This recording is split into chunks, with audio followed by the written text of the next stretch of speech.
Concepts हैं या understanding है, जो अंडरस्टैंडिंग है वो इस बारे में क्या है? What Ma'am, is POPQ?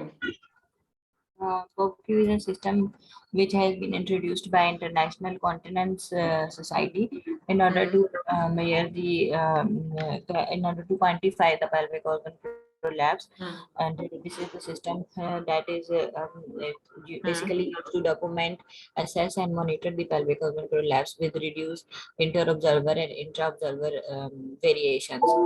As there are more reliability and it is more accurate method and more trustworthy method, but the limitations are that there are it is very difficult to or complex to assess. So 40% only 40% of the clinicians of ICS have adopted it, and also that there is a involvement there is it is a involvement of time. It is a much time consuming procedure. So and also a complex procedure. It is difficult to understand. That's why they have introduced it, but most of the clinicians are having थोड़ा सा बेटा ऊंचा बोलिए। it. ठीक है जी जी। अच्छा, इसमें आप लोगों को डिफिकल्टी कहाँ पे फेस करनी पड़ती है? अगर ये इतनी स्टैंडर्ड चीज है, डेफिनेटली इसमें थोड़ा सा लर्नर डिफिकल्टी तो होती है, but why not every one of us adopt this system? हम क्यों इसको अडॉप्ट नहीं कर लेते? Still we are on the traditional classification.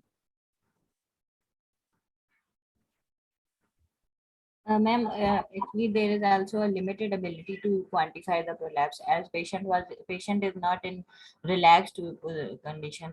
So when we quantify it and when we start our surgery under anesthesia, there is pelvic organ relaxation, and this will also cause there is the increase. तो क्या POPQ classification under anaesthesia करनी चाहिए? No ma'am, I am saying that कि अगर patient की relaxation का issue हो तो वो तो हर जगह एप्लीकेबल है, हर पेशेंट पे एप्लीकेबल है, but still we do it. तो इसमें हमें प्रॉब्लम क्या होती है? हम इस सिस्टम को अडॉप्ट क्यों नहीं कर लेते? We talk so much about this system कि इसमें क्वांटिफिकेशन बेहतर है, डेफिनेटली क्वांटिफिकेशन बेहतर है, तो लेकिन फिर भी हम इसको अडॉप्ट क्यों नहीं करते? ओके, इस सवाल को हम दो, हाँ जी टाइम कंज्यूमिंग है मैडम। क्या चीज? क्या क्या इसमें, मेरा सवाल इसमें ये है कि क्या इसमें ऐसा तो नहीं है कि हमें बेसिकली इस सिस्टम को अडॉप्ट करना आता ही नहीं है, यानी हमें ये अंडरस्टैंडिंग नहीं है कि हम इस सिस्टम में क्लासिफिकेशन कैसे करें? क्या ये वजह है या और वजह है? मैम यही वजह है। यही वजह है, इसलिए कि इसमें ज़ाहिर ज्यादा हैसल्स हैं, डेफिनेटली हैसल्स हैं। And if I ask you a question that how it differs from the traditional classification, POP classification जो है वो उसमें ये किस तरह से डिफर करती है, जो रूटीन में ट्रेडिशनल जो हम यानी आजकल जो करते हैं उसमें और इसमें फर्क क्या होता है? बुनियादी फर्क क्या होता है? जी कुरातुलैन। मैडम इसमें जो inter observer intra observer reliability है वो ज्यादा है। वो डेफिनेटली है, वो तो देखो इसका एक इसकी क्वालिटी है इस सिस्टम की, लेकिन मेरा सवाल ये है कि जो हम रूटीन में करते हैं ये जो है वो ग्रेड 1 प्रोलैप्स है या 2 है या 3 है या प्रोसीडेंशिया है, ये रूटीन में जो हम क्लासिफिकेशन कर रहे होते हैं उसमें और इसमें बुनियादी फर्क क्या है? डेफिनेटली एक तो आपने ये चीज इंट्रा ऑब्जर्वर और वो सारी चीजें कर ली, उसमें उस क्लासिफिकेशन में और इस क्लासिफिकेशन में जो मेन चीज जो फर्क होती है वो बेसिकली कि हम अब क्वांटी जो वो जो है उसका क्वांटिटेटिव एनालिसिस या क्वांटिटेटिव जो हम करते हैं, that is exactly and precisely measuring the length of prolapse या सेवेरिटी ऑफ प्रोलैप्स जो है। अब आप एक सिस्टोसील को ही ले लो, सपोज यूट्राइन डिसेंट नहीं है लेकिन सिस्टोसील है, अब उसमें सिर्फ इंटर ऑब्जर्वर नहीं बल्कि इंट्रा ऑब्जर्वर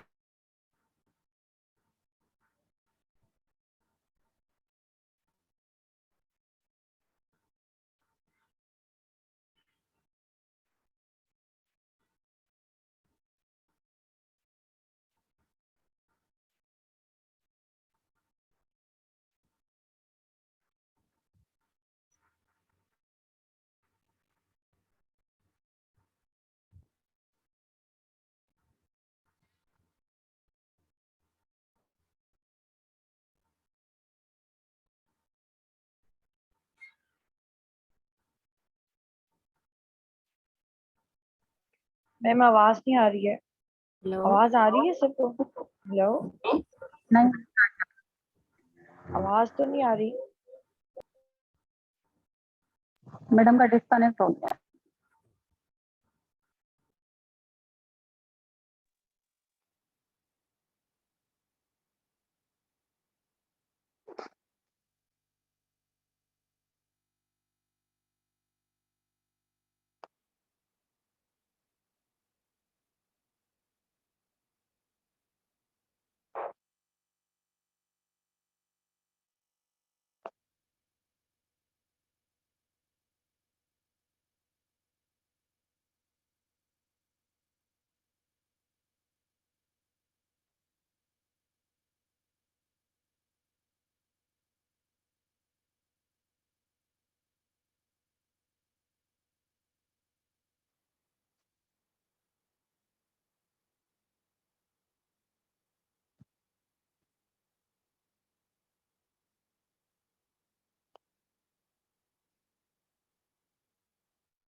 आवाज नहीं आ रही, सबको नहीं आ रही। आ रही है आवाज मेरी? सबको आ रही है आवाज? जी मैम आ रही। जी ठीक है। तो हम बात कर रहे थे कि इसमें जो वेरिएशंस होती हैं वो तो हैं, और दूसरी चीज ये कि वो एक subjective interpretation of the severity of problem है जो हम ट्रेडिशनल में करते हैं, while in POPQ that is objective interpretation, यानी हमने उसको प्रिसाइसली मेजर करना है, बकायदा सेंटीमीटर्स में हम मेजर करते हैं। अब सेंटीमीटर्स में जब मेजर करते हैं तो हमारे लिए पेशेंट, जैसे बाद दफा हम पेशेंट को कंजर्वेटिव मैनेजमेंट पे डाल देते हैं, पेस्टी डाल दी या हमने और इस तरह की पेल्विक फ्लोर एक्सरसाइज, तो उसमें with the passage of time जो लॉन्ग टर्म फॉलो अप है उसमें उसका प्रोलैप्स एग्रीवेट होता है या स्टैटिक रहता है। ये सब चीजें हम फॉलो कर सकते हैं ज्यादा बेहतर तरीके से by the POPQ classification, because even a minor degree of variation, उसकी सेवेरिटी बढ़ गई या कम हो गई, वो हमें एग्जैक्टली उस मेजरमेंट से पता चलेगी, वरना सब्जेक्टिवली तो वो वैसा ही लगेगा जैसा पहले है। तो इसमें फॉलोअप्स का बहुत रोल होता है। एंड उसके बाद एक इम्पॉर्टेंट चीज ये है कि जो हमने एक बेस लाइन क्लासिफिकेशन करनी होती है बिफोर ईच सर्जरी। हम अभी तो जनरली हमने इसको माइल्ड, मॉडरेट या हमने ग्रेड 1 या 2, 3 एंड अबव हमने इसको क्लासिफाई करके उसकी सर्जरी करनी, लेकिन जो पोस्ट सर्जिकल फॉलोअप है जिसमें एक बहुत इंपॉर्टेंट कॉम्प्लिकेशन होती है recurrence. Recurrence can be of any compartment, maybe anterior, posterior या apical compartment. तो उस रिकरेंस को भी क्लासिफाई करने के लिए या क्वांटिफाई करने के लिए वो base line classification is always helpful, वरना तो एक क्रूड सा एस्टिमेट हमारा होता है कि ये मॉडरेट सिस्टोसील है या मॉडरेट रेक्टोसील है and so on so fourth. तो बेसिकली इसीलिए रिसर्च वगैरह में भी यूज इसी सिस्टम को किया जाता है। तो इसमें सबसे पहले तो हमें ये पता होना चाहिए कि POPQ versus traditional classification, pros and cons, कि उसमें क्या है। जो इसके बेसिकली जो डिसएडवांटेजेस या जो लिमिटेशन समझ लो, वो यही सबसे बड़ी है कि इसमें डिफिकल्ट टू लर्न, हर बंदे को उस तरह से वो करनी आती नहीं है, इसीलिए लोग इसको डिफिकल्ट समझ के छोड़ देते हैं, उसको इस सिस्टम को अडॉप्ट नहीं करते। लेकिन जो यूरोगाइनेकोलॉजिस्ट होते हैं they always go for it, क्योंकि इसमें हमेशा बेहतर क्वांटिफिकेशन हो सकती है और इसमें सर्जरी से रिलेटेड जो चीजें हैं, या आपने पेशेंट को काउंसलिंग करनी है, या पोस्ट सर्जिकल फॉलोअप है, या सर्जरी के जो टाइप और एक्सटेंट है, that always is based on the base line pop Q classification. तो ये ज्यादा बेहतर एक तरीका होता है। तो ये तो हैं जो इसमें वो हैं उस तरह से बड़ी बड़ी चीजें जो हैं। अब इसमें as regard to the system itself, वो इसमें आपका क्या इसमें आपकी जो कंसेप्ट्स हैं वो क्या हैं कि how do we do it? Madam इसमें we take 9 points basically. इसको हम करते कैसे हैं?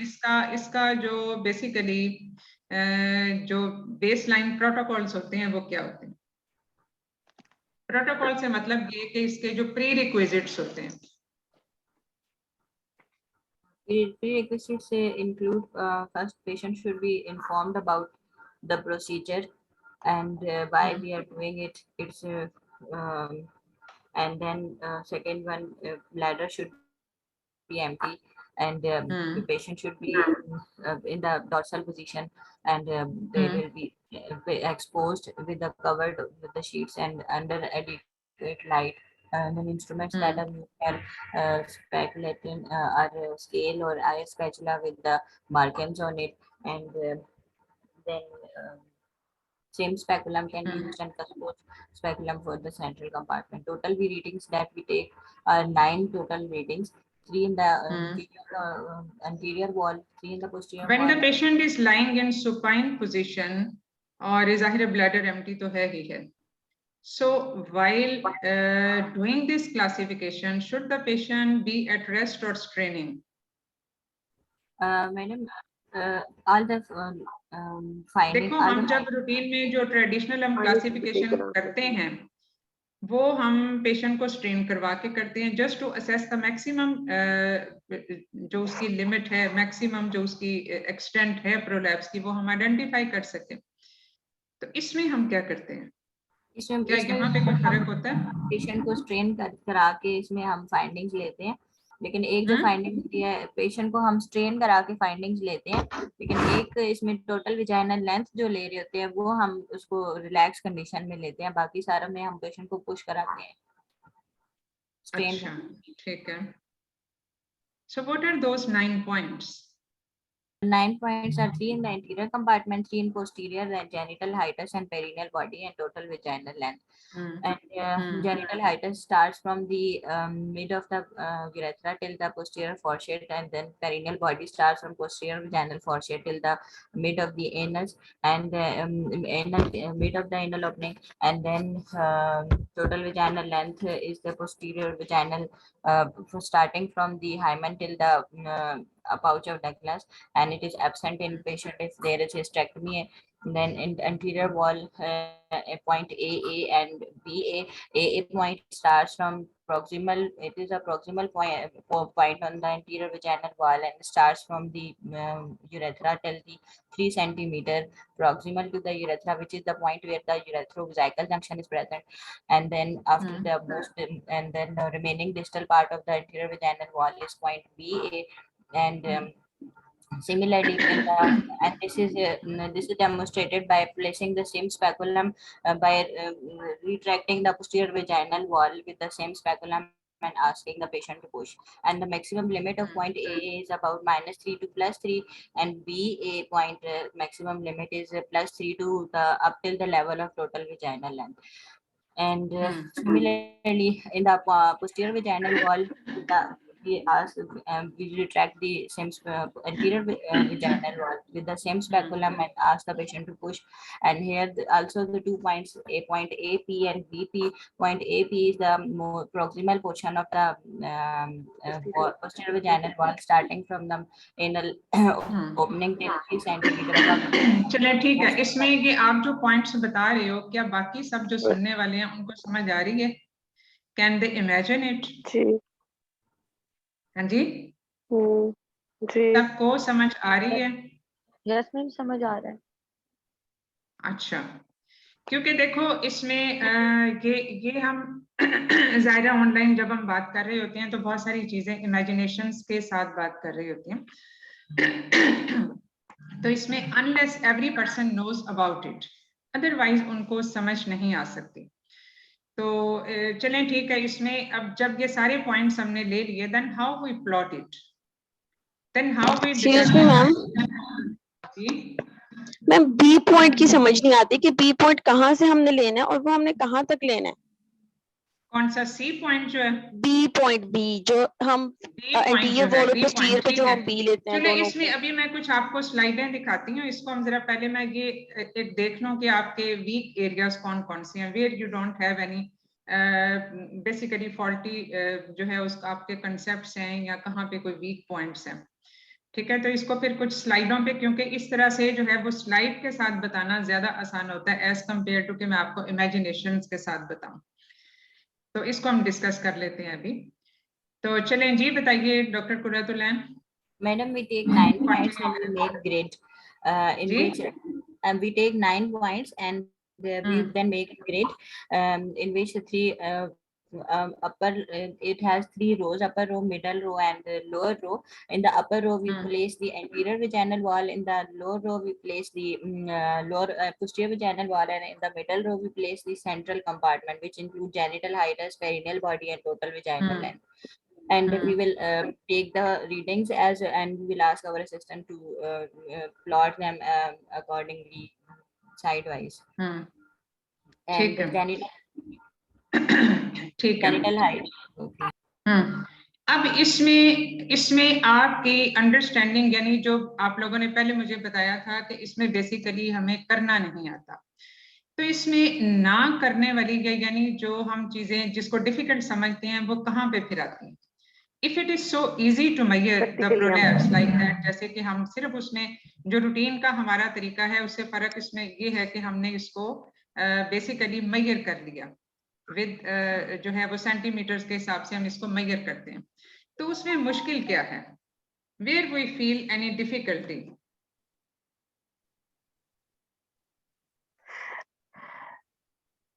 पेशेंट पे मेजर करना और फिर उसको मैडम पेशेंट पे मेजर करना मुश्किल होता है, मतलब वो नहीं बताता ना कि स्टार्ट हमने कैसे करना है। लाइक हमने पेशेंट को क्लीन कर लिया, मैस अगर बाय प्रोट्रूड कर रहा है तो उसमें हमने सबसे पहले इंस्पेक्ट करना है कि सर्विक्स है, इंटरनल ऑस प्रेजेंट है कि नहीं है, और कोई डिस्चार्ज, ब्लीडिंग, कोई अल्सरेशन है उसको हमने नोट कर लिया, और हमने देखा डिस्चार्ज है तो हमने उसका HVS ले लिया और पैप स्मीयर ले लिया अदरवाइज अगर सर्विक्स का प्रेजेंट है। फिर उसके बाद हमने उसको पैल्पेट करना है कि whether the fundus is palpated between our finger and thumb और not, and then we will reduce the prolapse back into its original position, and we do bimanual examination, and in bimanual examination we check whether any abdominal mass or adnexal mass present that is causing the prolapse. And yes, ये जो pre requisites हैं या जो pre examination जो steps हैं ये करने जरूरी होते हैं as in all other cases,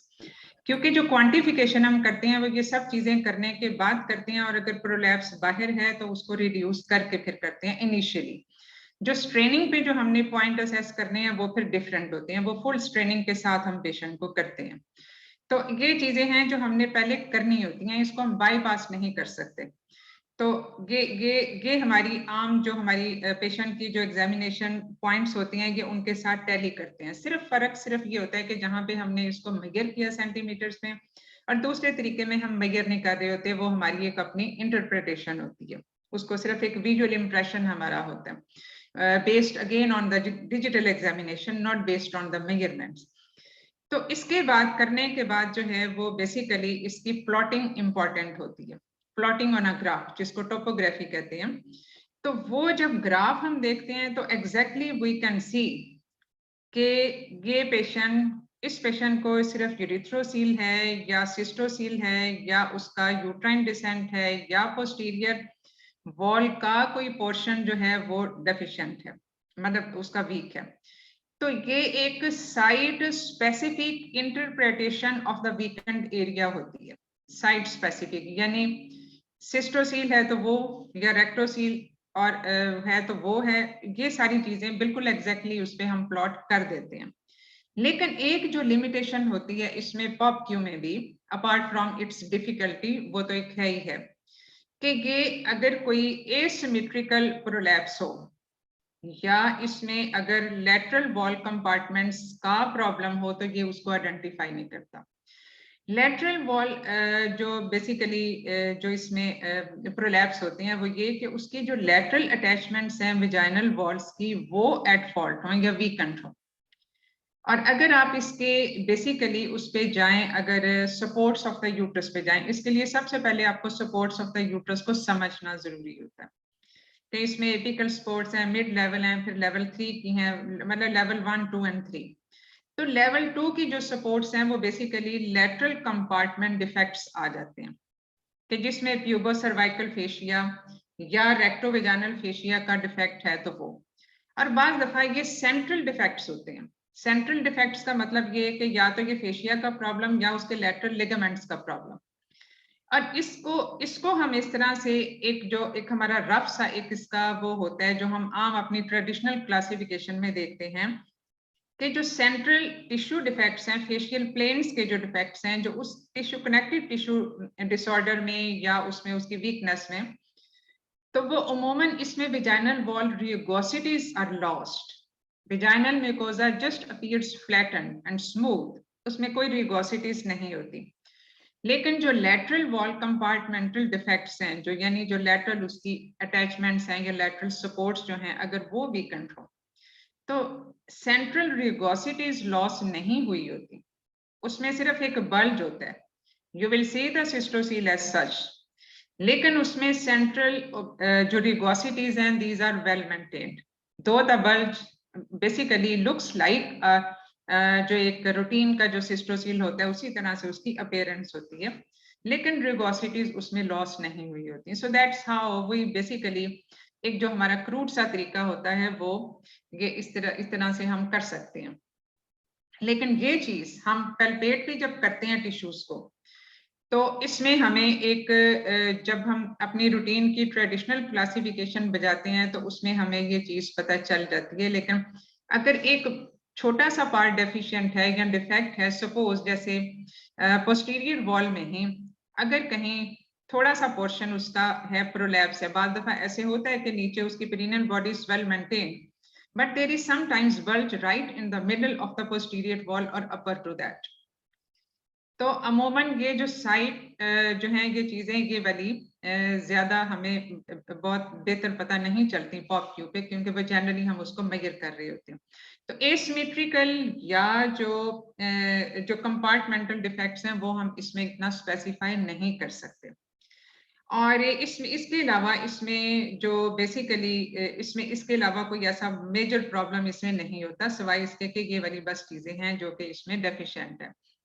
अब अगर आप लोग अगर इस पे कहो तो मैं इसमें थोड़ा सा स्लाइडों से भी आपको बता दूं, क्योंकि ये तो हम सिर्फ जुबानी ही बात कर रहे हैं। जरा स्लाइड्स ऑन करते हैं इस पे।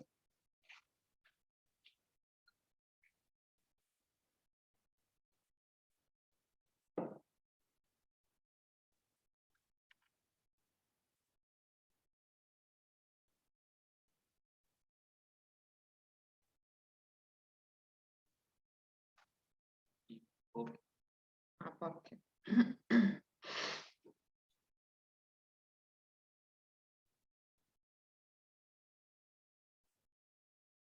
इसको पूरा स्क्रीन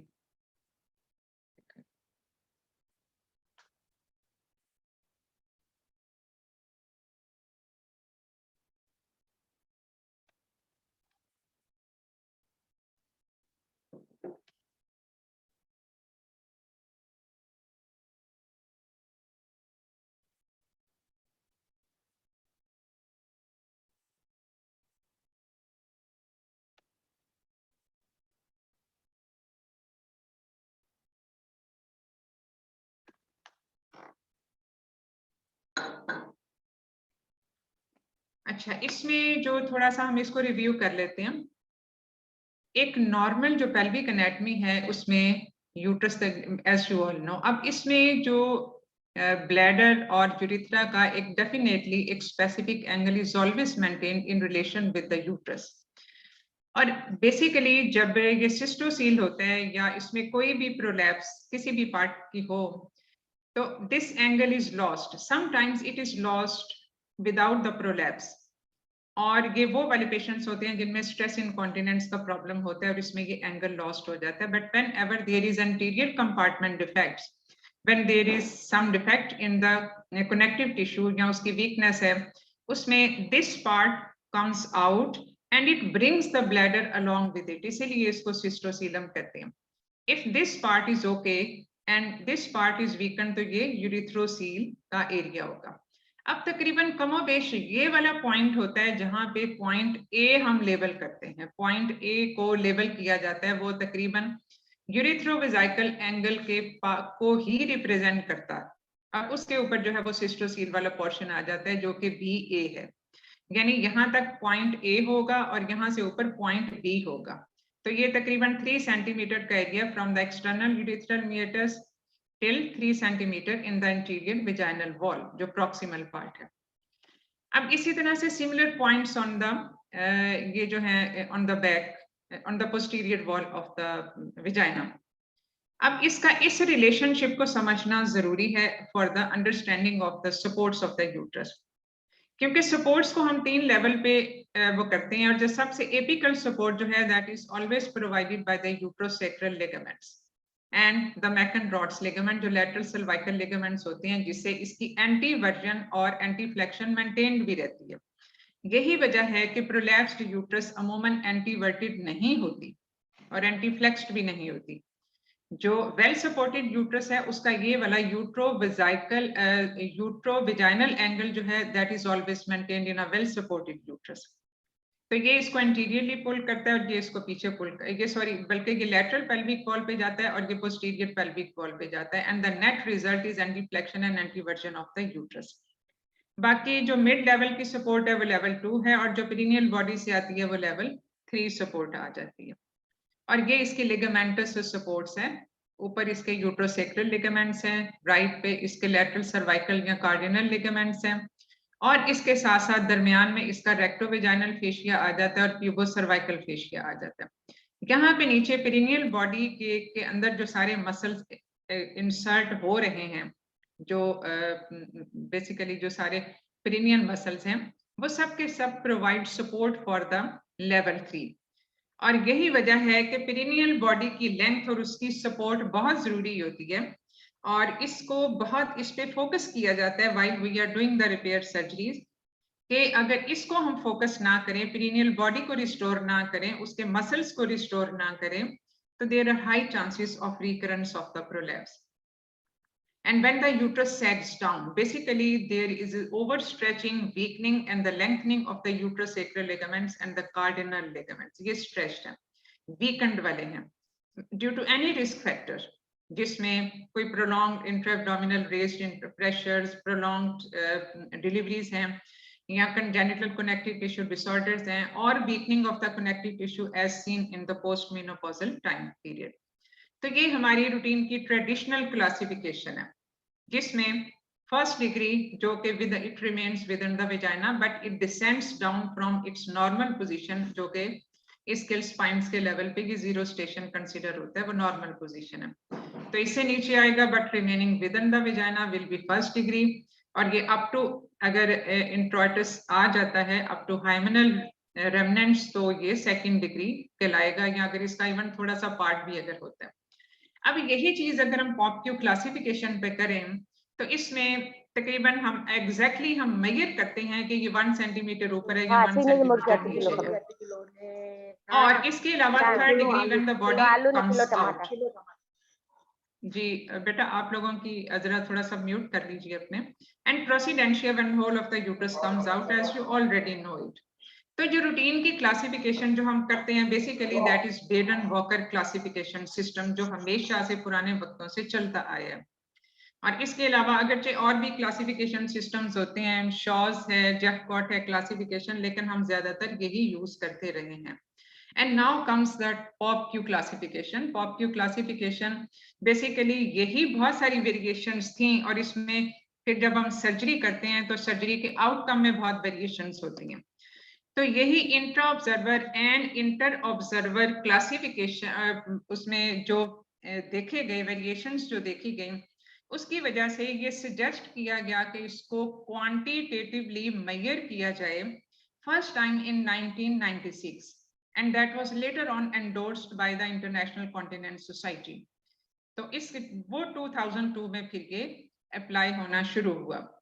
लेकिन बहुत सालों के बाद भी जब इसको देखा गया कि इसमें इसकी adoption of this system is not that high, तकरीबन 40% जो हैं इसमें क्लिनिशियन इसको अडॉप्ट करते हैं because of its inherent difficulties in adopting this system.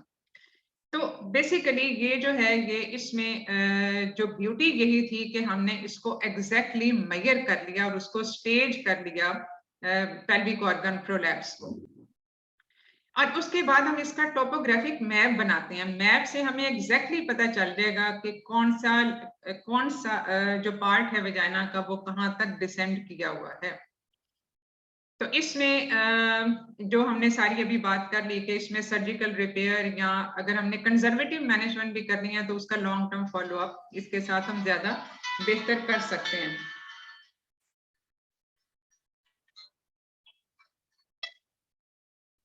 और इसके अलावा जो रिसर्च में जब पब्लिकेशंस में जो सिस्टम यूज होता है वो यही सिस्टम यूज होता है।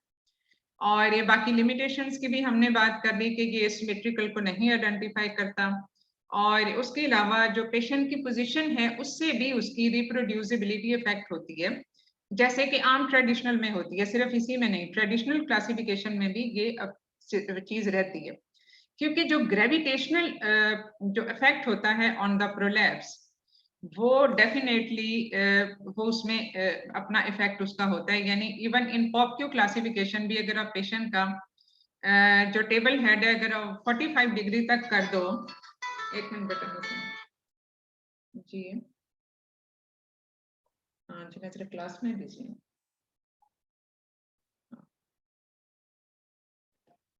अच्छा, तो इसमें अगर आप 45 डिग्री तक कर दो तो उसमें जो है वो उसका प्रोलैप्स ज्यादा जो है वो उतने होता है। इवन अगर आप जो पहले एग्जाम भी हमारा होता था उसमें पेशेंट बार दफा सुपाइन पोजीशन में जितना पेशेंट बताता है उसमें उतना आप एग्जैक्टली उस वक्त वो कर नहीं सकते, डेमोन्स्ट्रेट नहीं कर पा रहे होते, बिकॉज लाइंग सुपाइन पोजीशन में वो जो ग्रेविटेशनल या इंट्राएब्डोमिनल प्रेशर का इफेक्ट है वो उसमें खत्म हो जाता है। तो ये वाली चीज है जो उसको इफेक्ट करती है। अब पेशेंट जैसे आपने डॉक्टर कुरातुलैन ने भी शी वेरी राइटली सेड कि उसमें हमने जो सारे प्री रिक्विजिट्स हैं वो पूरे करने होते हैं, जो कि हम आम पेशेंट्स में भी कर रहे होते हैं, जो आम ट्रेडिशनल क्लासिफिकेशन है उसमें भी कर रहे होते हैं, और patient placed in the dorsal lithotomy position. अब जो आपने प्रोलैप्स को रिड्यूस करके करना है चेक, वो सिर्फ आपने एक चीज टोटल वेजाइनल लेंथ ही नहीं करनी। यहाँ पे थोड़ा सा आपका कंसेप्ट जो है वो जरा नहीं इतना क्लियर नहीं था, क्योंकि उसमें 3 चीजें तो आपने करनी ही है। जेनिटल हाइएटस ये तो स्ट्रेनिंग से नहीं चेंज हो जाता, पेरिनियल बॉडी भी स्ट्रेनिंग से चेंज नहीं होती, और टोटल वेजाइनल लेंथ भी स्ट्रेनिंग से चेंज नहीं होती। और ये जो पॉइंट ए है एंटीरियर और पोस्टीरियर दोनों वॉल्स पे, ये भी फिक्स्ड पॉइंट होते हैं। ये फिक्स्ड, ये जो 5 चीजें हैं ये आपने प्रोलैप्स को रिड्यूस करके असेस करनी है, ये आपने उसको स्ट्रेनिंग के साथ नहीं करनी। So just remember this thing, genital hiatus, perineal body, total vaginal length, point A और पॉइंट ए एंटीरियर और पॉइंट ए पोस्टीरियर, ये 5 चीजें आपने प्रोलैप्स को रिड्यूस करके ही करनी है। फिर उसके बाद जो बाकी 4 फ्लोटिंग पॉइंट्स हैं, फ्लोटिंग पॉइंट्स क्या होते हैं, वो जो चेंज हो जाते हैं प्रोलैप्स के साथ, ये मैक्सिमम उसको स्ट्रेन करवा के आपने करना है। और ये कौन से होंगे, B anterior, B posterior, C for cervix, D for pouch of Douglas. क्योंकि जब प्रोलैप्स होगा, जैसे यूट्राइन डिसेंट है तो सी नीचे आ जाएगा, अगर एंटेरोसील है तो वो डेफिनेटली डी वाला पॉइंट भी नीचे आ जाएगा, वो एक फ्लोटिंग पॉइंट है। सिस्टोसील है तो उसमें भी ये जो पॉइंट है ये नीचे आ जाएगा। अब आपका क्वेश्चन यहाँ पे ये हो सकता है कि अगर ये लो रेक्टोसील है या अगर ये यूरिथ्रोसील है तो पॉइंट ए भी तो है कि पॉइंट ए भी तो मूव कर सकता है, but these are not the usual conditions. और दूसरी चीज ये कि ये फिक्स्ड पॉइंट इसलिए भी हैं कि अमूमन इनके रेफरेंस से ऊपर जो देखा जाता है, यानी सिस्टोसील वाली चीज, यूरेथ्रोसील आपको बहुत कम कभी नजर आएगी। इसी तरह से जो हाई रेक्टोसील है वो ज्यादा से ज्यादा ये है कि पॉइंट ए पोस्टीरियर, जिसमें पेरिनियल बॉडी भी डेफिशिएंट होती है, वहां पे लो रेक्टोसील भी ज्यादा वो होता है, लेकिन still A anterior and A posterior are used as fixed points. अब इसको अगर हम इस तरह से कर लें, ये 9 पॉइंट्स होते हैं, जिनमें से 5 थे फिक्स्ड और 4 थे फ्लोटिंग पॉइंट्स। अब ये हैं जो कि पॉइंट ए है, ये 3 सेंटीमीटर यहाँ से इसकी लेंथ बन जाएगी। पॉइंट ए पोस्टीरियर, ये 3 सेंटीमीटर यहाँ से इसके mid of the posterior vaginal wall तक बन जाएगा। And you must be knowing this thing कि anterior vaginal wall is relatively shorter than the posterior vaginal wall.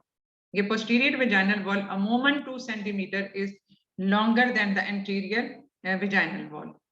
तो ये जो पॉइंट ए पोस्टीरियर है, ये पोस्टीरियर हाइमेनल रेमनेंट से लेके मिड ऑफ द एनस तक ये जाता है, और ये एक्सटर्नल यूरिथ्रल मिएटस से ये वाले यहाँ तक 3 centimetre proximal to the in the anterior vaginal wall. और ये जो मैंने बताया था कि ये कमोबेश ये यूरिथ्रोवेजाइकल एंगल वाला पॉइंट बन जाता है, लेकिन डेफिनेटली इसमें वेरिएशंस हो सकती हैं। यूरिथ्रा 3 to 4 सेंटीमीटर अगर लेंथ में हो तो आगे पीछे ये हो सकता है, लेकिन यूजुअल की हम बात कर रहे हैं। तो इसको हम प्लॉट इस तरह से करेंगे, ये ग्राफ नहीं है, ये सिर्फ उसके 9 पॉइंट्स को हमने हाईलाइट किया हुआ है कि ये चीजें हैं।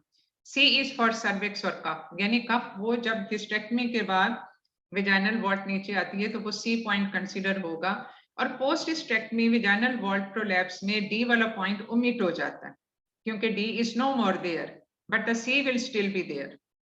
ठीक है, जहां पे आपको चीज समझ ना आए आप मुझे वहीं रोक के पूछ लें, क्योंकि वो फिर उस वक्त हम वो चीज डिस्कस कर रहे होते हैं, ज्यादा बेहतर समझ आ सकती है। अब इसको और अगर आप इसको देख लो, तकरीबन ये वही चीज है जो जरा थोड़ा सा इसको कलर्ड में बता के तो मैंने बताया हुआ है कि इसमें जरा थोड़ी सी शायद ज्यादा बेहतर समझ आ जाए। तो ये टोटल वेजाइनल लेंथ है जो हम यहाँ से करते हैं, ये इंटीरियर वेजाइनल वॉल से नहीं करते, ये यहाँ से लेके यहाँ तक करते हैं। And it is not difficult to measure it. देखो इसमें खास किस्म की मेजरिंग जो है वो स्ट्रिप्स होती हैं, ये आम मेजरिंग टेप नहीं होती, ये पेपर की बनी हुई स्ट्रिप्स होती हैं, जो मैं अभी दिखाती हूँ कि उस तरह की स्ट्रिप्स होती हैं जो आप यहाँ से लेके उसके पोस्टीरियर फॉर्नेक्स तक ले जाके फिर यहाँ तक लेके आते हैं हाइमेनल रेमनेंट तक, और आपको टोटल वेजाइनल लेंथ पता चल जाती है। तो ये इस तरह से इसका ये होगा, ये हमने बात कर ली।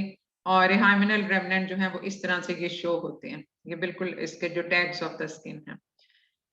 अब जेनिटल हाइएटस की मेजरमेंट जो है वो middle of external urethral meatus से लेके पोस्टीरियर हाइमन तक होती है। ये सिर्फ एंटीरियर वेजाइनल वॉल और पोस्टीरियर वेजाइनल वॉल का दरमियानी फासला नहीं है, बल्कि ये एक्सटर्नल यूरिथ्रल मिएटस से लेके ये ऑनवर्ड होती है। Perineal body posterior margin of genital यानी हाइमेनल रेमनेंट से लेके मिड एनल ओपनिंग तक। टोटल वेजाइनल लेंथ जो है ये भी है जो कि पोस्टीरियर वेजाइनल वॉल पे हम ये करते हैं, और इसमें ये वो वाला फिक्स्ड पॉइंट है जिसको विदाउट स्ट्रेनिंग करना होता है।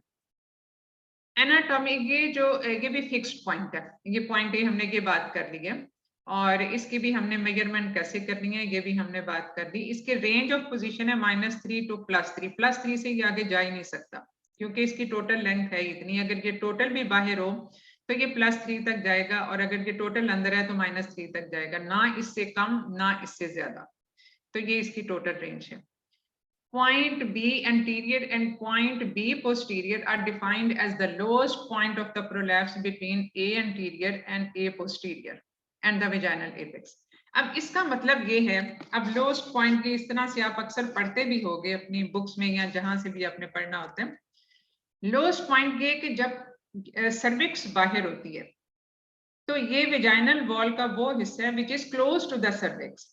सो एंटीरियर पॉइंट तो ऊपर रह जाता है, बी पॉइंट जो है ए पॉइंट जो है वो ऊपर रह जाएगा close to the urethral meatus and the hymenal remnants, जबकि ये जो बी पॉइंट है ये बिल्कुल क्लोज टू द सर्विक्स होगा, सी पॉइंट के करीब होगा। So if the C is at the lowest यानी सर्विक्स बिल्कुल बाहर है तो बी पॉइंट जो है वो सबसे लोएस्ट पार्ट होगा। और इसमें ये बाकी सी और डी की तो हमने बात कर ली। और ये एक्सक्यूज मी मैम। एक मिनट बेटा, ये फोन सुन। Yes ma'am. Hello hello Vaishnav जी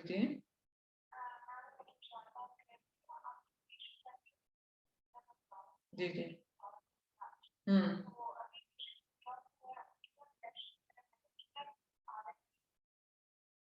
अच्छा हाँ, तो कब तक हो जाएंगे ये प्रिपेयर? चलो जब हो जाती हैं फिर मुझे बता देना। हाँ, फिर मुझे जरा कॉल रिपीट कर। जी मैम ये पॉइंट डी कैसे मेजर करना है? देखो पॉइंट डी जो है ना, पाउच ऑफ डगलस है। ये पॉइंट डी जो है, इसके बेसिकली ये इसको मेजर हम करते हैं। इसको मेजर उस तरह से नहीं, लेकिन ये जब प्रोलैप्स होता है तो ये बिल्कुल सर्विक्स का जो पोस्टीरियर पोर्शन होगा, that will be the point D in a patient where there is no hysterectomy नहीं हुई। ये बिल्कुल सर्विक्स के पीछे वाला पॉइंट डी होगा। तो जो सर्विक्स है, ये मैं अभी प्रोलैप्स यूट्रस के साथ भी आपको दिखाती हूँ कि जो सर्विक्स है वो तो पॉइंट सी होगा, लेकिन उसके बिल्कुल पीछे जो है वो पॉइंट डी होता है। ठीक है मैम अगर अगर पेशेंट को प्रोलैप्स नहीं हुआ तो मतलब डी और टीवीएल दोनों सेम होंगे? नहीं, देखो टीवीएल तो जो मतलब बेसिकली ये है कि डी जो है वो that is at the 9 centimetre. Total vaginal length भी तकरीबन वो उसी तरह से ही होती है। अगर ये 9 सेंटीमीटर उसकी लेंथ है तो D point D will be 9 centimetre. ठीक है, तो ये जो है ये पाउच ऑफ डगलस को करते हैं, जो कि लेवल ऑफ यूट्रोसेक्रल लिगामेंट्स आ जाते हैं। बेसिकली एपिकल सपोर्ट को ये आइडेंटिफाई कर रहा होता है। Okay, thank you ma'am. तो बाकी जो इसमें जो इसका डिफरेंशियल होता है वो ये कि सर्वाइकल एलोंगेशन में भी ये चेंज हो सकता है। अब सर्विक्स तो एक सर्वाइकल एलोंगेशन में there is no prolapse but there is cervix C point जो है वो बहुत नीचे होता है, जबकि point A B and D and all other are in the normal position. तो उससे आपको अंदाजा हो जाएगा कि ये सर्वाइकल एलोंगेशन है। Now how we plot it on the graph, ये टोपोग्राफी कहलाती है। तो इसमें अगर आप ये देखें, ये ग्राफ जो है ये hymen is labelled as a zero station. ठीक है, जीरो लेवल। हाइमन से नीचे यानी outside the vagina is labelled as plus हर सेंटीमीटर के फासले पे, एंड अबव द हाइमन हर सेंटीमीटर अगर हम ऊपर चलते जाएं तो ये माइनस में होगा। सो इफ ये जो है ए पॉइंट जो है ये अपनी जगह पे है, -3 पे है, तो ये -3 पे हमने ये गोला लगा दिया, ये सर्कल बना दिया। अब फर्ज किया हमें ये पॉइंट जो ये सर्विक्स सॉरी ये जो पॉइंट बी है, सर्विक्स हमें यहाँ पे पता चल गई, ये सर्विक्स है। ये सर्विक्स हमने देखी तो उसकी ये है -5 या -6 तकरीबन, इतनी थोड़ी सी अगर ये वेरिएशन हो गई मेजरमेंट में, बाद में पेशेंट ऊपर नीचे थोड़ा सा भी करे तो वो हो जाता है। तो ये जो है ये सर्विक्स इस जगह पे है और उसमें उसको हमने -5 सेंटीमीटर अबव द हाइमन, तो ये सी वाला लेवल हो जाएगा। लेकिन जब हम पॉइंट बी को देखते हैं तो पॉइंट बी इज एट +3। तो ये पूरा ये ग्राफ इस तरह बनेगा जिसमें सर्विक्स यूट्रस यहाँ पे है, पॉइंट ए यहाँ पे है, और इसके अलावा जो पॉइंट ए पोस्टीरियर और पॉइंट बी पोस्टीरियर, इसमें कोई प्रोलैप्स नहीं है, they are at their original sides.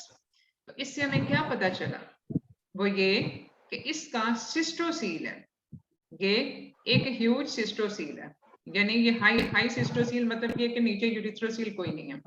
ये सिर्फ बी पॉइंट वाली जगह, जो बी पॉइंट है वो प्रोलैप्स हुआ है, बाकी सब चीजें अपनी जगह पे हैं।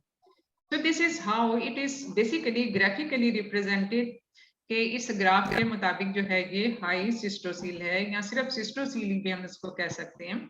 और पॉइंट ए और point A anterior, point A posterior, point B posterior, C all are in normal positions and total vaginal length is 8 centimetre. ठीक है, ये यहाँ तक 8 सेंटीमीटर तक हमने देखा, तो ये है। अब पॉइंट डी भी यहीं पे ही होगा। पॉइंट डी को हम बताते हैं या नहीं बताते, वो बेसिकली ये पॉइंट डी वही है जो कि टोटल वेजाइनल लेंथ, ये टोटल वेजाइनल लेंथ तो यहाँ से लेके हमने यहाँ तक की, लेकिन पॉइंट डी जो है वो -8 पोजीशन में पड़ा हुआ है। ये तो टोटल हमने लेंथ मेजर कर ली ना, ये हमने इसकी अपर एक्सटेंट जो है वो पॉइंट डी ही होगा। तो इसको आप सिनोनिमस भी कह सकते हैं और फर्क भी कह सकते हैं कि ये तो हमने पूरी लेंथ मेजर की है, जबकि ये इसका पॉइंट है, जो डी का पॉइंट है वो यहाँ पे है, जो कि हमारा टोटल वेजाइनल लेंथ का सबसे ऊपर वाला पोर्शन था। तो इसको इस तरह से भी हम कर सकते हैं, ये है नॉर्मल, ये हाइमन वाला एरिया है, और ये पूरे का पूरा ये नॉर्मल इसका वो है। लेकिन जब यही यूट्रस बाहर आ गई तो ये तकरीबन ये प्रोसीडेंशिया ही हो जाएगा, क्योंकि इसमें पॉइंट सी सबसे नीचे है, और जो हम बात कर रहे थे कि लोएस्ट मोस्ट पार्ट, तो ये पॉइंट बी एंटीरियर और पॉइंट बी पोस्टीरियर जो है ये सबसे नीचे prolapse part of the vaginal wall है। सर्विक्स तो यूट्रस का हिस्सा होता है, लेकिन पॉइंट ए और बी वेजाइनल वॉल के हिस्से हैं, तो ये सबसे lowest most part of vaginal prolapsed vaginal wall है।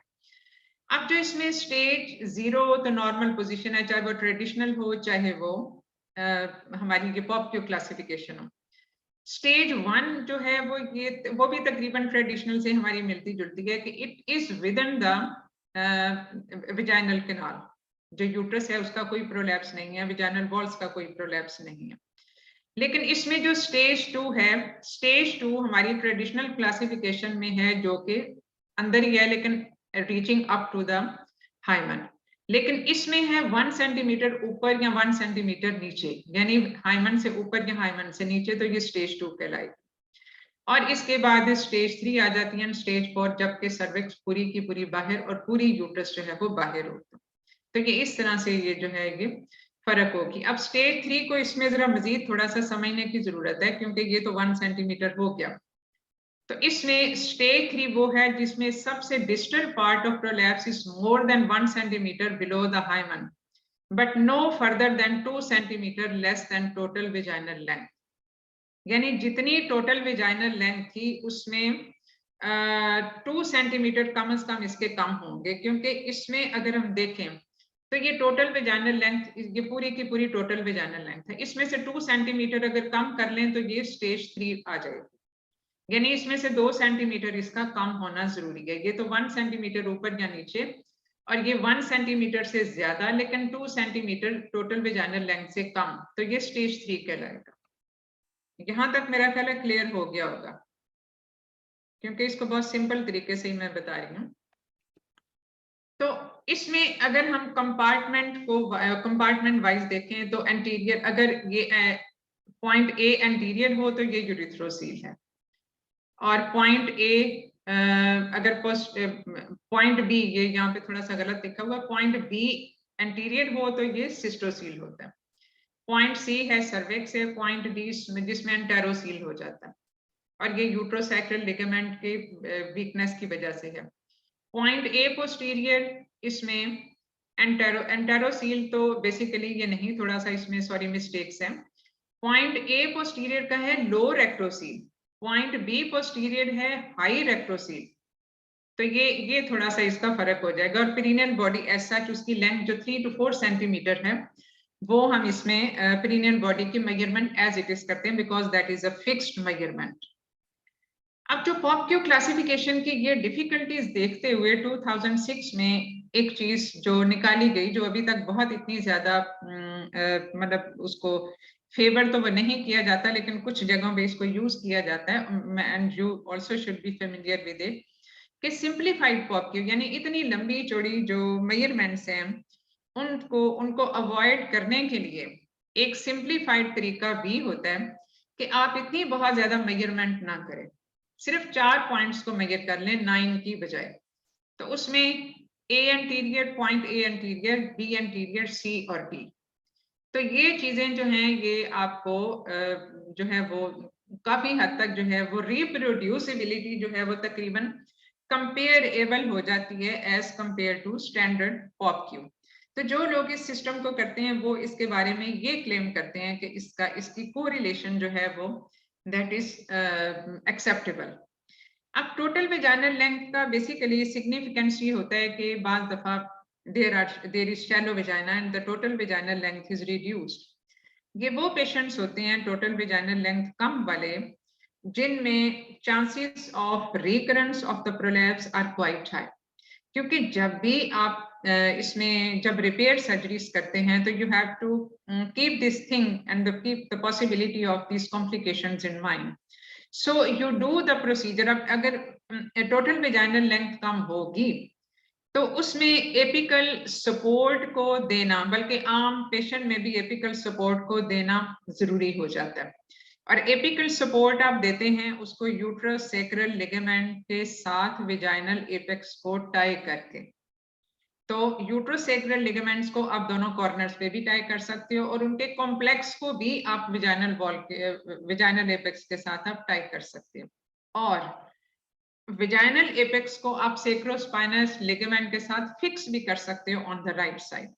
So these are basically the prophylactic measures. और ये चीज आपने करनी जरूरी होती है, ज्यादा जरूरी, जहां पे टोटल वेजाइनल लेंथ कम हो या जहां पे जितनी ज्यादा स्वेयर प्रोलैप्स होता है, जितनी उसकी डिग्री ऑफ प्रोलैप्स ज्यादा है, उसमें भी रिकरेंस के चांसेस ज्यादा हो जाते हैं. और इसी तरह से क्योंकि जो तीनों लेवल्स की सपोर्ट है, whenever you do the prolapse surgery और उसका जो रिपेयर कर रहे होते हैं, तो तीनों लेवल की सपोर्ट को रीइंफोर्स करना जरूरी हो जाता है to decrease the chances of recurrence of prolapse. तो लेवल 1 का एपिकल सपोर्ट तो हमने बात कर ली कि उसमें आपने यूट्रोसैक्रल लिगामेंट के साथ या सैक्रोस्पाइनस लिगामेंट के साथ फिक्स कर दिया. लेवल 2 सपोर्ट जो है वो भी आप बेसिकली फेशियाज को, आप इंटरवीनिंग फेशियाज जो हैं उनको आप मिड लाइन में स्टिच करते हो. And next coming to the perineal body के मसल्स को आपने मिड लाइन में करना होता है, बट विदाउट एनी टेंशन, यानी अंडर टेंशन उनको आपने वो नहीं करना होता, दरमियान में मिड लाइन में टाई नहीं करना होता, क्योंकि later on it gives rise to this पेरोनिया. तो इसके अलावा जो पेरिनियल बॉडी की रिकंस्ट्रक्शन है, that is also a very important step for prevention of the prolapse. तो ये तीनों लेवल्स की support at the time of surgery, उसको रीइंफोर्स करना भी एक जो सक्सेसफुल प्रोलैप्स सर्जरी है या उसकी जो रिपेयर सर्जरीज हैं उसका एक पार्ट एंड पार्सल है. तो ये सारी चीजें जो हैं वो इस तरह से फिर एप्लीकेबल होती हैं actually in deciding the extent of the surgery. तो ये हैं मेजरिंग टूल्स. ये पेपर के बने हुए थे, थोड़ा सा जरा स्टिफ पेपर, ये आप लोगों ने शायद कभी देखे भी हों. तो these are the tools which are used for measurement of this prolapse. तो बाकी ये है कि ये तो वही रूटीन की चीज है जो सिर्फ इसको कंपेयर करने के लिए मैंने इसमें डाल दी थी स्लाइड के. इसमें अगर आप देखो तो सिर्फ ये एक बहुत सब्जेक्टिव सा है कि descent halfway to the hymen, descent to the hymen, descent halfway beyond the hymen. जबकि ग्रेड 3 में हम ये कह रहे थे कि 1 सेंटीमीटर से ज्यादा और टोटल वेजाइनल लेंथ से 2 सेंटीमीटर कम का अगर प्रोलैप्स है तो वो ग्रेड 3 होगा, और अगर पूरी टोटल वेजाइनल लेंथ के बराबर प्रोलैप्स है तो ये फिर ग्रेड 4 है. तो वहां वो चीज जो कि हम बिल्कुल इसको क्रूड तरीके से कर रहे थे, और जाहिर है यहाँ पे पेशेंट की बहुत सारी चीजें हैं जो इसको अफेक्ट कर सकती हैं. यानी पेशेंट ने उस वक्त स्ट्रेन कितना को किया, तो इसमें जो है वो उससे भी फर्क पड़, जितना पेशेंट स्ट्रेन करे. इसलिए ये जो क्लासिफिकेशंस होती हैं वेदर ट्रेडिशनल और पॉक्यू, ये मैक्सिमम स्ट्रेनिंग के साथ की जाती हैं. अब इसमें तो हमने बाकी टोटल वेजाइनल लेंथ या जेंटल हाइएटस या पेरिनियल बॉडी या ये सब चीजें तो हम नहीं मेजर कर रहे. इसमें तो हमने ओवरऑल सिर्फ डिसेंट को ही देखना है, और उसमें वो मैक्सिमम स्ट्रेनिंग के साथ ही देखना होता है. जबकि पॉक्यू में हमने 5 पॉइंट ऐसे थे जो कि हमने विदाउट स्ट्रेनिंग प्रोलैप्स को रिड्यूस करके देखे, और 4 पॉइंट ऐसे थे जो हमने मैक्सिमम स्ट्रेनिंग के साथ देखे, जो उसके फ्लोटिंग पॉइंट्स थे. So here the things are different. I think you won't feel any difficulty now. अगर आप इसको अपने सिस्टम में अगर स्टार्ट करना शुरू कर दो तो ये एक अच्छी चीज है, एक जरा बेहतर तरीके से आप लोगों को ये चीजें समझ आ सकती हैं. ठीक है, तो अब कोई क्वेश्चन है तो वो हम डिस्कस कर लेते हैं. मैम जो ग्रेड 2 है इसमें टोटल वेजाइनल लेंथ फिर सेम ही रहती है, मेंटेन रहती है, शॉर्ट नहीं होती है ग्रेड 2 में, स्टेज 2 में? वो तो मेंटेन ही रहती है. वो इसलिए कि इसमें जो कि बेसिकली ये तो बाहर आया ही नहीं ना, और यहाँ पे जो है वो 1 सेंटीमीटर बाहर आ गया, यानी टोटल वेजाइनल लेंथ में से 1 सेंटीमीटर निकाल दो तो वो ये ग्रेड 2 होगा. और ग्रेड 3 में 1 सेंटीमीटर से बियॉन्ड और टोटल वेजाइनल लेंथ से 2 सेंटीमीटर कम, तो ठीक है। तो जी इसमें कोई और जो बाकी सुनने वाले हैं उनको अगर कोई किसी पॉइंट पे डिफिकल्टी हो तो वो हम डिस्कस कर सकते हैं। मैम जैसे कि आपने कहा कि पॉइंट ए को हमने रिड्यूस करके नहीं देखना, तो उसमें अगर वो तो फिर वो तो नहीं, वो तो -3 तक पॉइंट जाएगा ना, ए तो जो है वो -3 तक हम रिड्यूस करके ही देखना है क्योंकि वो फिक्स्ड पॉइंट है, उसको हम फिक्स्ड पॉइंट के तौर पे लेंगे, ठीक है। वो फिक्स्ड पॉइंट के तौर पे, अगरचे कुछ केसेस में जो है वो जब यूरिथ्रोसील हो तो वो उसमें इतना फिक्स तो नहीं रहता, लेकिन यूजुअली इसका प्रोलैप्स कम देखने में आता है। ज्यादातर आपको सिस्टोसील यूरिथ्रोसील तो बहुत कम आप देखते हैं, और उसके हिसाब से क्योंकि यूरिथ्रोसील अगर है तो वो डेफिनेटली उसके हिसाब से फिर आपकी सर्जरी की एक्सटेंट चेंज हो जाएगी। Then you have to support the urethra as well. इसका मतलब है कि यूरिथ्रोवेसिकल एंगल भी पूरे का पूरा प्रोलैप्स हुआ है अगर पॉइंट ए भी बाहर आ गया तो, जैसे कि ये प्रोसीडेंशिया में होता है, ये वाला प्रोसीडेंशिया, तो इसमें पॉइंट ए भी बाहर है। इसका मतलब है इसका यूरिथ्रा भी बाहर है, उसकी ब्लैडर भी बाहर है, उसका अपर ये जो है ये सारे का सारा सर्विक्स भी बाहर है, तो ये प्रोसीडेंशिया में यही होता है, ठीक है जी। और अगर और कोई पॉइंट नहीं है तो फिर हम इस, अच्छा एक और चीज जो मैं आप लोगों से जो पूछना चाह रही थी कि थोड़ा सा आप लोग अगर अपनी रिक्वायरमेंट्स बता दें कि what things you people want to discuss ये क्लासेस में जो है। मैम ये क्वेश्चन क्योंकि मुझसे है कि मैम जी जी सारे पॉइंट्स हम जो है स्ट्रेनिंग पे मेजर कर रहे थे और टीवीएल हम स्ट्रेनिंग पे मेजर नहीं कर रहे हैं, तो मैम अभी आपने बताया स्टैंडिंग कि पे हम नहीं, स्ट्रेनिंग पे मैम। स्ट्रेनिंग कह रही हो? जी जी मैम। नहीं स्ट्रेनिंग, देखो बेटा स्ट्रेनिंग पे जो है ना, ये मैं पहले भी बात कर चुकी हूँ कि स्ट्रेनिंग पे हमने सिर्फ 4 पॉइंट मेजर करने हैं। ये मैं आपको दोबारा से दिखाती हूँ। जो 5 पॉइंट हैं वो आपके विदाउट स्ट्रेनिंग है, यानी आपने जब प्रोलैप्स को रिड्यूस कर दिया तो point A anterior, point A posterior are relatively fixed points and these are definitely fixed point. General hiatus training से चेंज तो नहीं हो जाता। उसका जो डिस्टेंस है एक्सटर्नल यूरिथ्रल मीएटस से लेके पोस्टीरियर हाइमेनल रेमनेंट तक, तो वो तो उतना ही रहता है। पेरिनियल बॉडी तो चेंज नहीं हो जाती स्ट्रेनिंग से, और टोटल वेजाइनल लेंथ भी चेंज नहीं होती। तो इसलिए जो है वो बेसिकली ये है कि mark two fixed points. Mark का मतलब ये है कि आपने उसको मार्क करोगे तो आपको पता चलेगा ना कि ये पॉइंट ए एंटीरियर है और पॉइंट ए उससे ऊपर होगा तो वो पॉइंट बी है। वैसे अगर आप वेजाइना को देखो तो आपको तो नहीं पता चलता, वैसे बगैर मेजर किए तो नहीं पता चलेगा कि ये पॉइंट ए कहाँ से खत्म हुआ और पॉइंट बी कहाँ से शुरू हुआ। तो this has to be marked. और ये आपने रिड्यूस्ड प्रोलैप्स के साथ आपने इसको करना है, और 3 चीजें जो आपकी जो नहीं चेंज होती वो आपने ये मेजर करनी है, ठीक है। ये फिक्स्ड पॉइंट इसको इसलिए कहा गया है कि इसके हिसाब से आप बाकी सारी चीजों की मेजरमेंट असेस कर रहे हो। जहाँ पे पॉइंट ए खत्म हुआ या जो उसका अपर मार्जिन था एंटीरियर या पोस्टीरियर, वहां से ऊपर बी शुरू हो जाता है।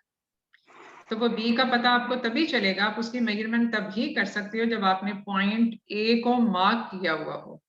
किसी भी चीज से, किसी भी मार्कर से, आप टिश्यू मार्कर जो होते हैं उनसे आप उसको मार्क कर सकते हो, ठीक है। और बाकी आपने ये जो सिर्फ टोटल वेजाइनल लेंथ नहीं, ये बाकी सारी चीजें भी हैं जो आपने मेजर करनी है इन रिड्यूस्ड पोजीशन। और जब फिर मैक्सिमम स्ट्रेनिंग के साथ आपने ये बाकी 4 चीजें मेजर करनी है, ठीक है।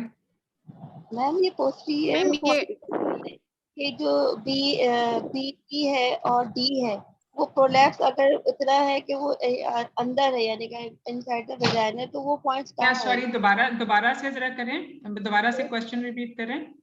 ये जो पॉइंट बीपी है और डी है, अगर हाँ जी, prolapse within the vagina है तो वो पॉइंट्स कहाँ आएंगे? मतलब वो तो नीचे तो आएंगे। ये जो पॉइंट ए और ए एंटीरियर और ए पोस्टीरियर की बात कर रहे हो? नहीं, सिर्फ पोस्टीरियर वॉल की मैं बात कर रही हूँ। डी और बीपी, एक तो सी और डी, देखो सी और डी जो है वो तो जाहिर है आपने विदाउट स्ट्रेनिंग यानी आपने पूरा उसको रिड्यूस कर लिया और पेशेंट स्ट्रेन नहीं कर रहा, she is in the resting position, तो आपको एग्जैक्ट बीपी और डी पॉइंट और बीपी पॉइंट वो पोस्टीरियर वॉल प्रोलैप्स में कैसे मार्क करेंगे अगर वो विद इन द विजाइना? यानी पॉइंट डी जो है, देखो डी पॉइंट की हमने बात पहले की थी कि जब आप टोटल विजाइनल लेंथ लेते हो फ्रॉम द हाइमन, उससे टिश्यू मार्कर वो जो है टिश्यू टेप जो है उसके साथ जब आप लेते हैं तो आप ऊपर तक उसकी full length posterior to the cervix आप ऊपर तक चले जाते हो, जो कि पाउच ऑफ डगलस है। That upper most point is point D, और वो जो टोटल मेजरमेंट है पॉइंट डी, आप कहोगे कि ये या तो +9 पे -9 पे है या -8 पे है और -7 पे है, किसी भी जगह जहां पे भी है। और टोटल विजाइनल लेंथ जो है वो आपने टोटल मेजर की फ्रॉम दैट पॉइंट। ये तकरीबन आप यूं समझ लो तकरीबन मिलती जुलती चीजें हैं, अगरचे इनका इम्पैक्ट फर्क है। ये तकरीबन साइनोनिमस भी हैं और डिफरेंट भी हैं, जैसा कि हमने पहले भी बात की थी कि टोटल विजाइनल लेंथ आपने मेजर की, लेकिन उस टोटल विजाइनल लेंथ का सबसे ऊपर वाला पोर्शन जो है वो पॉइंट डी है, जो कि सर्विक्स के पीछे होगा और जो कि सर्विक्स के पॉइंट से ऊपर होता है। क्योंकि अगर एंटेरोसील हो, एंटेरोसील में वो पॉइंट डी नीचे आ जाएगा। अब इसमें ये थोड़ा सा ये फर्क थोड़ा सा ये आपको समझने की जरूरत है कि जब पेशेंट स्ट्रेन नहीं कर रहा होता तो आप जो मेजर करते हो टोटल विजाइनल लेंथ, वो आपने सबसे ऊपर मैक्सिमम आपने उस एंटेरोसील को रिड्यूस करके ऊपर तक उसकी टोटल वो आपने मेजर की, वो आ गई -8 सेंटीमीटर आ गई। लेकिन जब आप एंटेरोसील देखते हो जो सर्विक्स के पीछे है, जो बल्ज सा है, ठीक है, सर्विक्स है और उसके पीछे एक बल्ज है, तो जो पॉइंट डी है वो पॉइंट डी आपका है तकरीबन -7 सेंटीमीटर पे। तो इसका मतलब ये होगा कि इस पेशेंट में एंटेरोसील है। तो ये तकरीबन मिलता जुलता भी है और उससे फर्क भी है। ये चीज समझनी बड़ी जरूरी है कि ये फिक्स्ड चीज, पॉइंट डी जो है वो फिक्स नहीं है, ये फ्लोटिंग है। यानी एंटेरोसील की सूरत में ये उतना उस पॉइंट पे नहीं होगा जहां पे कि टोटल विजाइनल लेंथ का सबसे ऊपर वाला पोर्शन है, एंटेरोसील की सूरत में ये नीचे आ जाएगा। जबकि टोटल विजाइनल लेंथ हमने इस पॉइंट डी को ऊपर पुश करके टोटल विजाइनल लेंथ हमने उस पे मेजर की, तो वो -8 सेंटीमीटर पे आ गया फॉर एग्जांपल।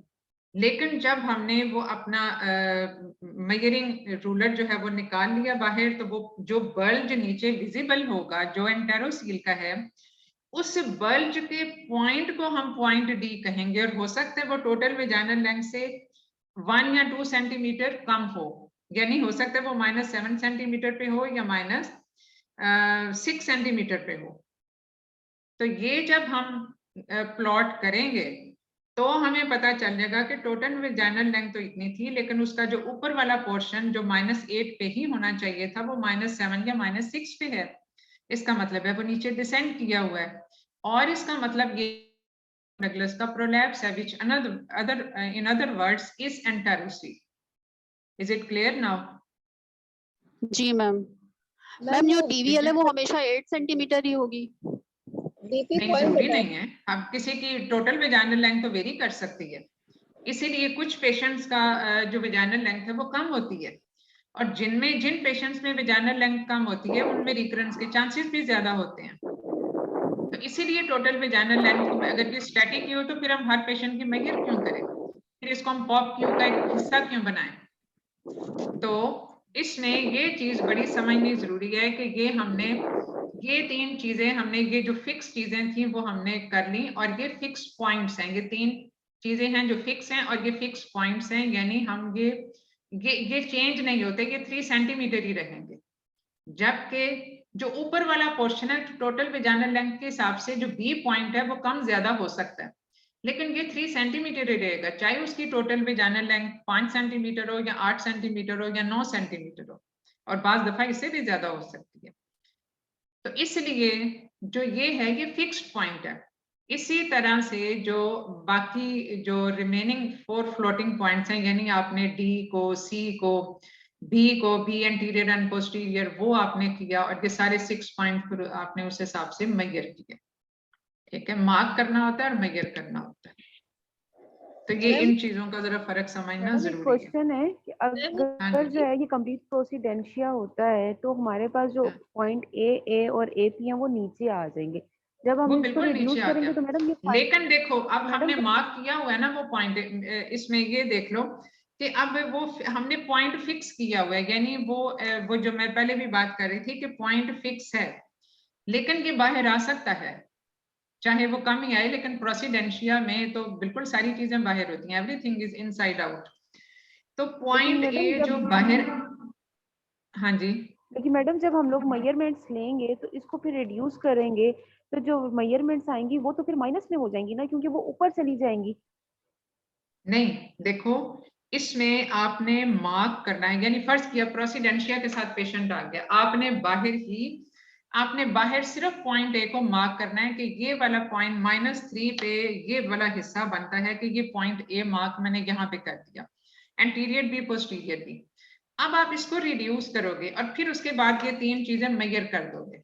देखो ये फिक्स पॉइंट, मैं वही पहले जो बार बार बात बता रही हूँ कि ये 3 से 5 नहीं हो सकता, 3 से 4 नहीं हो सकता, इसलिए ये फिक्स पॉइंट कहा जाता है कि ये 3 सेंटीमीटर ही रहेगा, 3 सेंटीमीटर ये एंटीरियर और पोस्टीरियर भी, इसने 3 से 4 या 5 नहीं होना। जबकि पॉइंट बी जो है वो एंटीरियर हो या पोस्टीरियर हो, वो हो सकता है 4 हो सकता है 5 हो सकता है 6 हो सकता है 3 हो, तो वो वेरी कर सकता है। लेकिन ये फिक्स्ड पॉइंट इसको इसलिए कहते हैं कि ये -3 ही रहेगा। और इसको हमने, अगर ये पूरे का पूरा बाहर है या अंदर है, दोनों सूरतों में हमने -3 सेंटीमीटर पे, यानी 3 centimetre from the external urethral meatus in the anterior and posterior vaginal wall, उसको मार्क कर देना है टिश्यू मार्कर के साथ। हमने इसको मार्क करना है और कुछ भी नहीं करना। मार्क करने के बाद हमने सिर्फ उसको एक रेफरेंस पॉइंट बना लेना है, क्योंकि हमारे पास मार्क करना है। ये आप बड़ा क्लियरली चीज समझ लो कि हमने उसको सिर्फ मार्क किया। मार्क इसलिए किया कि वो हमें पता है कि पॉइंट ए का एंड है, पॉइंट ए का एंड है, इससे ऊपर अब बी शुरू हो जाएगा, ठीक है। उस मेजरमेंट के लिए हमने उसको मार्क किया।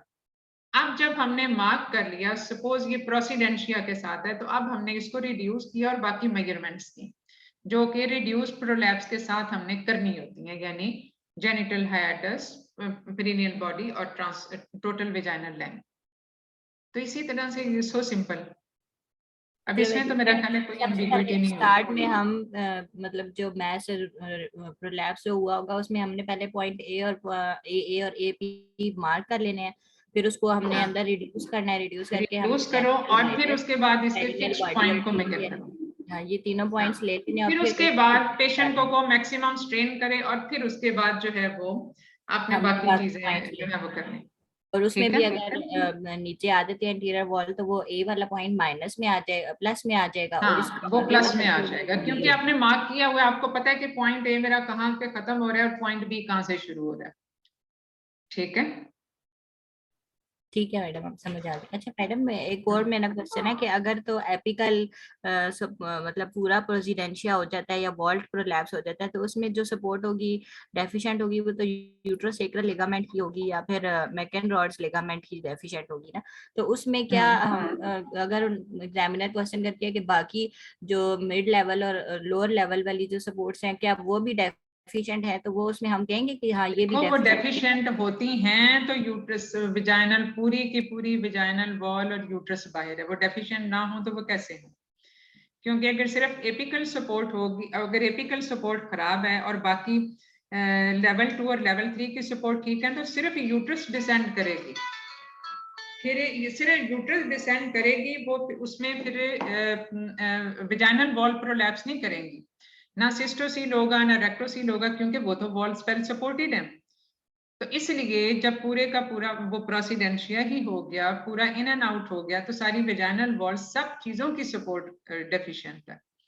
तो उसमें मैडम हम फिर पेरिनियल बॉडी का क्या बताएंगे? कि वो तो दायरे हम मेजर करेंगे तो बताएंगे ना कि डेफिशिएंट है कि नहीं है पेरिनियल बॉडी, तो उसका भी हम बताएंगे कि पेरिनियल बॉडी को तो देखो हमने मेजर वैसे ही करना होता है। पेरिनियल बॉडी हम कहाँ से, उसमें पोस्टीरियर हाइमेनल टैग से लेके मिड एनल जो ओपनिंग है वहां तक हमने करना होता है, वो तो उसके बावजूद भी नजर आ जाती है हमें पेरिनियल बॉडी।